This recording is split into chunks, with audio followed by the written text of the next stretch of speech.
I'm Merlin, back in Marina del Rey, and we have some good question this week. We didn't do any question last time because we were training with Mo and the workout ran long, but it was a good video. People liked it. It was nice to be back in the real gym, and I think he was pretty excited.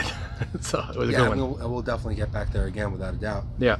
But for this week, we're going to just answer some questions because I've gotten a whole bunch, and some of them I've answered already online, but there's a few of them I wanted to save for the show. So I was asked on my Instagram account, what's the best way to determine if you are ready to make that first step to the stage? Is it a size question or a leanness question in terms of whether you're ready or not? And you know, it's a good question, especially if you are somebody who's thinking about getting on stage, because I've had a lot of people come to me who have hired me as their coach, and they say, you know, that they have aspirations of competing, but they have no idea. You know, they want me to look at them and say, you know, when am I ready to compete? They don't know, and it's really a tough thing for me to say. I mean, there are some people who come to me and I'll say, listen, you're definitely not ready. You need, you know, I think, let me just first say, a lot of people look to rush to the stage these days. Back when I first started competing, I remember I would think, oh my God, I got to train 5-6 years before I'm even ready to step on stage for my first show. And I think now, probably because there's so many more classes, and then it used to just be bodybuilding, and now there's men's physique and there's classic where you don't have to be quite as big. People look, they jump into training. They're like, can I compete in 6 months? You know, and I don't think that's always the best idea. I think it's really good to make sure you've built a good foundation before you step on stage, no matter what the division is. Don't just step on stage because it's a fun thing to do. You know, put the work in. Obviously, some people are going to be ready before others. You know, genetically, if they're gifted, there's some people who can train for a year and look amazing. There's some people who need 5 years before they look stage ready. So I think that for anyone, whether you hire a coach or don't hire a coach, I think it's good to go to someone who is a coach of competitors or a competitor, somebody who has some stage experience or experience with the whole, you know, the field, the industry of bodybuilding, to give you a really good idea. I think another thing you may want to do is go to some shows. You know, go and see what most of the shows now have things called true novice for first people who've never competed before, novice for people who haven't been in an open, they haven't won a novice division, so they're still relatively a beginner, but maybe it's not their first show. See what competitors look like, and then, you know, take a really good look at yourself, or have somebody look at you and give you a fair assessment as to how you stack up. Again, you know, are you going on stage just for the experience? Are you going on stage just because, you know, you don't care where you're placed, you just want to challenge yourself and do something special, you know? Or are you going on stage with the intention, like, I want to win, I want to progress, I want to one day be a pro? You have to look at all these different aspects. So I think you need to, you know, it's not for me to just say, you have to be of a certain size or you have to be of a certain leanness. You should just look at what people look like on stage and say, the good competitors, and say, that's somebody that I aspire to look like. You know, I want to have that measure of leanness. I want to have this much mass. I don't want to look like, you know, there's a lot of people who are lean out there, but they don't hold very much muscle mass. They look more like a swimmer. There's, you know, there's people who may be very, very big, but you look at it and you say, well, they don't really have abs. They're not really cut. They're big, but that's not how I want to look. I want to have a combination of both. So I think that it's definitely not just use your own eye. I think you should use the eye of a coach, or another bodybuilder or person who's been on stage, to sometimes, because sometimes you don't see yourself like other people see you. You may see yourself you may actually be underestimating yourself. You may be overestimating yourself. You don't know. Everybody has a different eye. But I think that, you know, most people need a couple years in the gym. of hard, dedicated training before they should be getting on stage. I believe some people are getting on stage too early. Their aspirations, they just got into the gym and they're just starting the journey and they're already looking to compete 6 months later.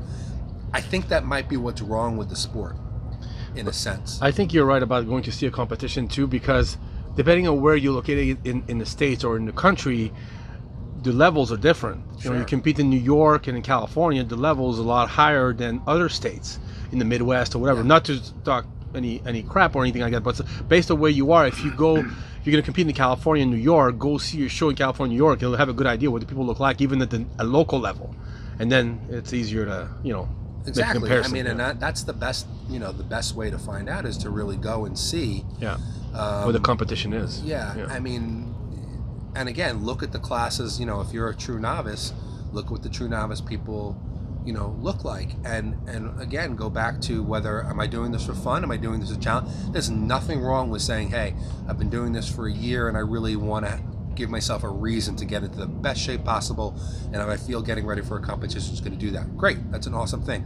If you're somebody who says, I really want to have a career in this and I see myself one day, becoming a pro or wanting to become a pro, you may have to look at it and say, you know what, I want more time before I want to make an impact when I get on stage. I want to look like, not only like I belong up there, but like I can dominate up there. So it's a different mindset. But I think as a whole, I think that's something that I have seen happening over the last 3 years, and I'm sure you agree, Dave, is that a lot of people jump into competing too early, too quickly. Social media. Due to social media, and they just think that doing a competition is a fun thing. It's a serious thing. Competing it's a lot of work. In a contest a lot of work. Is a tremendous amount of work. It takes a tremendous amount of dedication, and I think that we've maybe seen the sport watered down a little bit, which is disappointing to people who've been in it for a long time, because like I said, when I first started competing, we would take years before we were ready to step on stage. And then sometimes people would step on stage and say, okay, I did my novice competition, but I'm going to wait, a few more years before I go to the next level competition. That's why it used to take people so long to turn pro. 10 years. Usually on average about 10 years to get a pro card back then. And then even then, you'd have people who weren't even pro yet. They're working at 15 years. Yeah. So it's a different sport now. So like I said, it's hard for me to really answer the question. Now, if you were my client, you came to me, and I would assess you, I'd probably try to give you an honest answer of what I think you need. Get somebody who has a good eye, go to some shows, see what it's all about, and I think that if you can, look at yourself objectively in the mirror and see where you want to be and what you want to look like, you'll have a little bit of a better idea of how long or where you're at in the stage of getting ready for competition. It'll be a little different for everybody, but I think that those are the best things to do to really give you a good idea. Awesome. Okay, so another question that I got this week on my Facebook account was, for maximum results in terms of building mass, do I recommend training muscle groups once or twice a week, and why? So, this is something we've talked about on the show before. I don't really think that there is a blanket answer that I can give to that question. And I don't think it's fair for anybody to give a blanket answer to that question, because a couple of different things. Number one, everybody's a little bit different. Everybody's physiques, genetics are different in terms of how they react to training. And then of course you can't talk about the body as a whole, because most of us have weak body parts. Some body parts will react beautifully to training once a week. They grow, they can keep growing, and then you'll have body parts that just lag, and no matter what you do, they just seem to lag behind. So what I normally do is I think for most people, and again I like to talk about people in the average genetic range, because obviously you have people who are, I always talk about the pros who generally they're such superior genetics that you can't compare yourself to them. And then you have people who maybe have really, really poor genetics, and then you have to really specialize with people like that. So most of us fall into that general range. And I think for most, training body parts once a week is the best way to go. I think if you're training with maximum intensity, maximum focus and concentration, and the proper volume, and doing everything else correctly in terms of proper diet, proper supplementation, getting your rest, I think most people will grow optimally hitting each body part once per week. Now, when you start talking about body parts that are lagging, of course, you have to look at things, are you training with proper technique? Are you training that body part as intensely as you're training others? Does that body part perhaps need more intensity than other body parts? Perhaps you have to push it even further. If your chest grows pretty easily and your triceps don't, maybe you have to push the triceps harder than you push the chest. Perhaps you need a little bit more volume for that muscle group than you need for a body part that grows easily. Or I have found that sometimes body parts that don't grow as easily will need a second workout during the week, because that body part may recover very, very quickly. And if you don't hit it with enough frequency, if it recovers very quickly, it's already ready for another hit. So what I would recommend for people who have a body part that's not responding as quickly is try a second workout during the week, but don't make it a second full workout. Make it of about half volume of the first workout. So if on Monday you hit the weak body part with 12 sets, crush it. Maybe on Thursday hit it again, but only hit it with 6 sets rather than 12, and again crush it. And that may help that body part to actually start to grow again, because it's getting that second hit, because it has recovered properly. Now, this doesn't necessarily mean that's gonna be the solution to the problem. There are some bodybuilders who do train every body part twice a week, and they do very, very well like that. But it's one of those things you're gonna have to experiment with as an individual and see how your body responds. Like I said, most people I think do very, very well hitting a body part intensely once a week. But if you don't have a coach, you have to be your own coach, and you have to try. I wouldn't try it for every body part. I wouldn't just say, okay, I'm going to do every body part twice a week. I would look at the physique and say, hey, what muscle group can I focus on this month or for the next 2 months? Make it 1 at a time or 2 at a time at the most. Focus on those body parts. Give it that second workout a week for like 8 weeks. See how it responds, maybe to respond well, and then maybe pick out a couple of different areas of your physique that you want to focus on. So again, this is not an answer that you can give a blanket statement on for everybody. I emphasize to everybody that we are individuals and we all respond differently. We have different genetic makeups for our body parts. We're going to have certain body parts that lag behind, so you have to experiment for yourself. So for most people, once a week is fine. And I recommend for people who have a weaker body part, give it a half volume workout a second time during the week, maybe Monday and a Thursday. Give that a try and see how it works. And you have to be your own coach, and you'll discover these things, questions like this for yourself, what works best. Cool. Okay, so this question I want to answer, it's kind of a personal question, and I had it sent to me via email.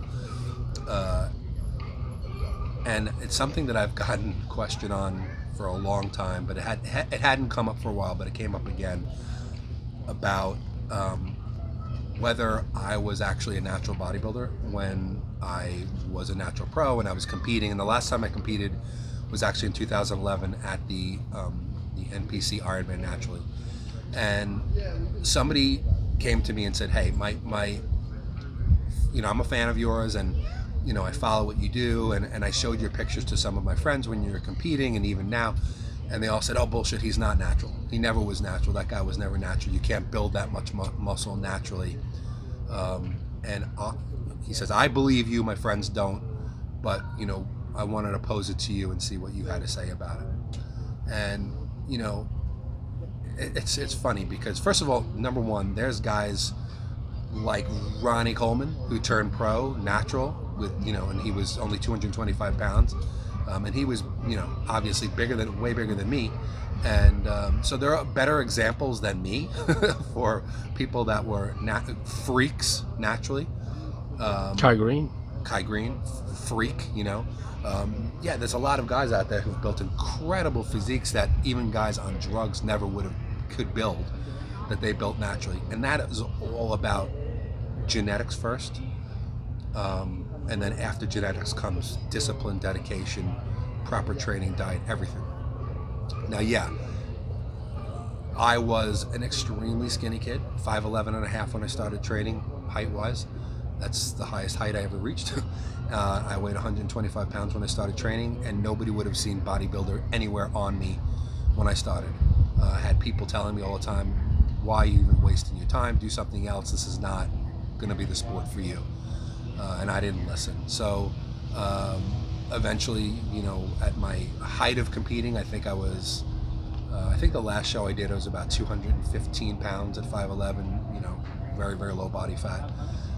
And, you know, first of all, let's say the proof is in the pudding. Like I did pass every drug test I ever took. Some of them were polygraph, and I will agree when anybody says some polygraph tests are really easy to pass, they are. I mean, I passed them, and a lot of people can pass them even if they're on drugs, because the polygraph testing that I did at a lot of shows was not very extensive. I also passed urine tests that were taken along with polygraph tests. I passed all of those. And another thing that I want to mention is that for several years I worked for a company called EFX, and every person that was involved with the company as an athlete at the time that I was with them were randomly drug tested. And I want to mention the word randomly again, because there are ways, if you know a drug test is coming, that people can pass them either by getting off certain substances before the time that the test is taken. And I think some people, there are even some blocking agents that work well, whatever. So we were randomly tested. So in other words, you can wake up on a Thursday morning, any day, and they could say, hey, okay, we want you to go to the lab by today, and we want you to take a urine test, and we want to see if you pass. So there's nothing you could do. And I said, no, you know, I signed the contract for that and said no problem, because I am natural. So I passed many, many tests with that company, being randomly tested. And it was at a time where I was still in competitive mode. And I passed all of those tests. And also the last competition that I did, which the Ironman Naturally, had the most extensive polygraph test I had ever taken. The person that they had doing the test, I think, was a former police, polygrapher who did. He said to us when we were tested, he said, "This is going to be the most extensive test you've ever taken." And he was right, because it was about a 45-minute polygraph test. It was most of the tests that I had taken before, 5-10 minutes long, very basic questions. This guy established a baseline. I mean, he did everything he could to throw a person off.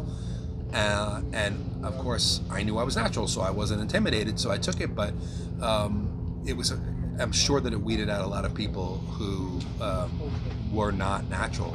I don't know for a fact who passed and failed, but it was a very, very extensive test. And again, I won that show. That's where the last time that I competed. And I've always been natural. It is what it is. And I built the physique that I built, and I built it with not very, very good genetics. But I will say that I was 1,000% dedicated to the sport of bodybuilding. I lived it. I never missed workouts. I trained. I trained properly. I trained with good form. I trained with intensity. Was formulating a lot of the techniques that you guys see today. Back in my formative years when I was competing, I turned pro in the natural division. I competed many times against guys who were not natural in NPC shows and always held my own. Top 5 or 6 in those groups.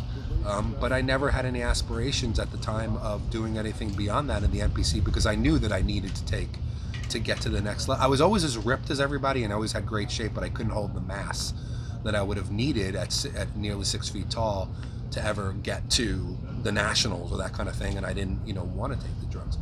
So, I mean, the only time that I ever became not natural is when I started hormone replacement therapy, which is 200 milligrams of test a week. So it's, a joke, really. It's really just to keep me healthy.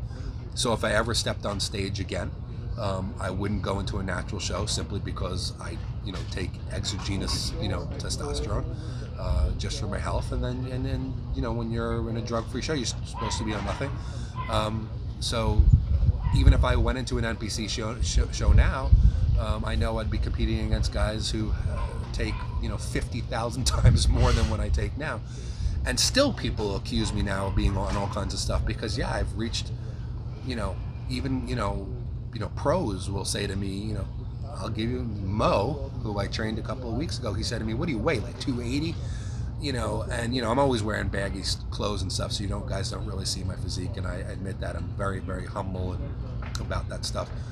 But he saw me and he thought that I was gigantic, and if you see me standing next to him, I kind of look like I'm the same size as him, and he's a pro.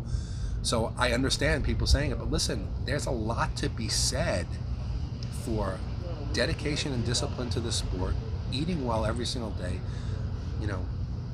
training properly. The techniques that I use do work.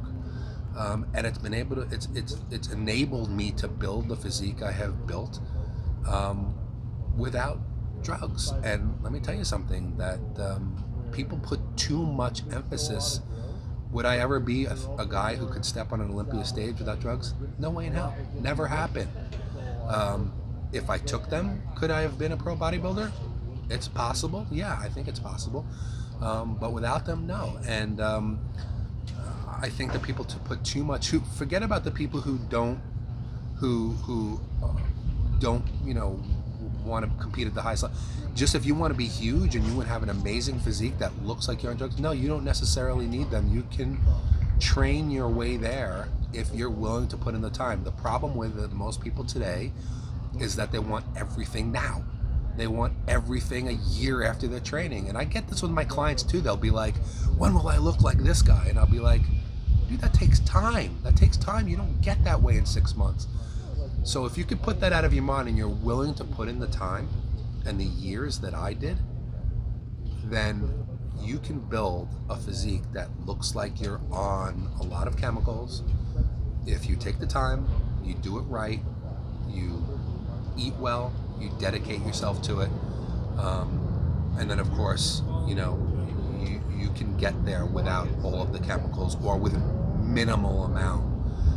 So let me just finish this without writing a book here on film, and say that when people accuse me of being on drugs,